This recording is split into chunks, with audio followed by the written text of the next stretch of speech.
سلامونه ملګرو. محمد رضوان د وسیم اکرم نه یو ډیره غټه ګیله کړې ده.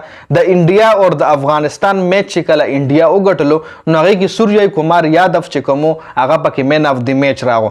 مین اف دی میچ ایوارډ چې کوم دی سوریه کمار ته وسیم اکرم ورکولو. چې د آی سی سی د طرفې پریزنټیشن چې کوم دی هغه ټایم کې وسیم اکرم کولو. څه ټایم چې سوریه کمار یادف ته مین اف دی میچ ملاوېدو نو وسیم اکرم ورله ورغاړه وته مبارکي ورله هم ورکو. ډېر په ښه انداز کې ورسره ملاو شو چې هغې نه پس بیا محمد رضوان چې کوم دی وسیم اکرم نه یوه ډېره غټه ګیله کړې ده.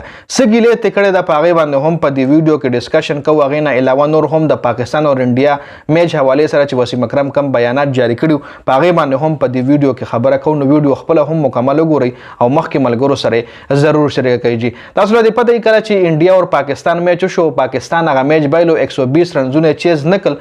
نو هغې نه پس د میچ نه پس په سٹار سپورټس باندې سٹار سپورټس چینل چې کوم دی د انډیا سپورټس چینل دی چې په هغې باندې وسیم اکرم باقاعده لایو لګیاو. جي سیدو ورسره هم و زما خیال عرفان پټان یا آکاش چوپړه ورسره هغه وی د پاکستان ټیم له وایي د دشمن ضرورت نشته دی ځکه وایي پاکستان ټیم کې چې کم کې لډیان دي دا خپله د پاکستان د ټیم دشمنان دي.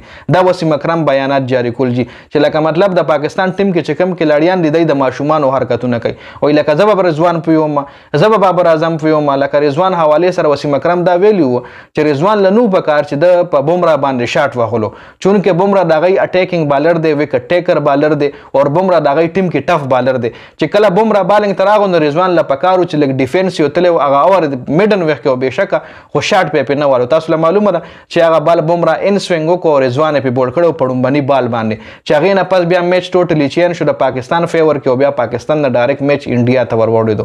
نو د میچ نه پس وسیم اکرم زیات تنقید چې کوم دی په بابر اعظم کړی او په محمد رضوان کړی. جي هغې نه پس بیا چې کله میچ ختم شو اوس چې کله د افغانستان او د انډیا دا میچ شو انډیا چې وګټلو سوریه کمار یادف پکې زبردست بیټینګ کړو چې مین اف دی میچ پکې راغلی او مین اف دی میچ ایوارډ ورله وسیم اکرم ورکولو چې ورغاړه وته مبارکي ورله ورکه. نو دا چې رضوان وکتل رضوان ته ګیله وکړه. رضوان ورله دا وګوره چې ته په موږ باندې دومره تنقیدونه کوې او دا کومه خوشحالۍ سره چې ته سوریه کمار یادف سره ملاوېدې یا هغه ته مبارکي ورکړه. نو که چېرې دومره په خوشحالۍ او په مینه ته موږ سره ملاوېدې نو موږ به نور هم موټیویټ کېدو. تا چې د میچ نه پس کم بیانات مونږ پسې وایي جاري کړل نو هغې مونږ ډي موټیویټ کړو. هغې زمونږ حوصلې نورې هم راغورځولې. تا له پکار و چې تا زمونږ حوصلې اوچتلو دپاره مونږ ته راغلی وې مونږ د لاسه کړي وو یاره میچ نه مخکې تا مونږ سره دغه رنګ په خوشحالۍ میلاو شوې وې څنګه چې سوریه کمار یادف سره میلاو شوې نو دغه رنګ چې ته مونږ سره هم میلاو شوې زمونږ حوصلې به بلند وي مونږ له به یو ایکسټرا انرژي ملا هسې په میډیا باندې دا خبر راغلی د رضوان له طرفې. دې کې اوس حقیقت شته که نشته په سوشل میډیا باندې دا خبر راغلی دی چونکې ویډیو د رضوان ما هم نه ده کتلی چې رضوان پکې ښه کلیام الفاظو کې داسې ویلي خو زما په خیال رضوان به د وسیم اکرم نه ګیله نه وي کړي ځکه رضوان دې خبرو کې ګوتې نه وهي. رضوان کله هم دې خبرو ته میدان ته نه راځي.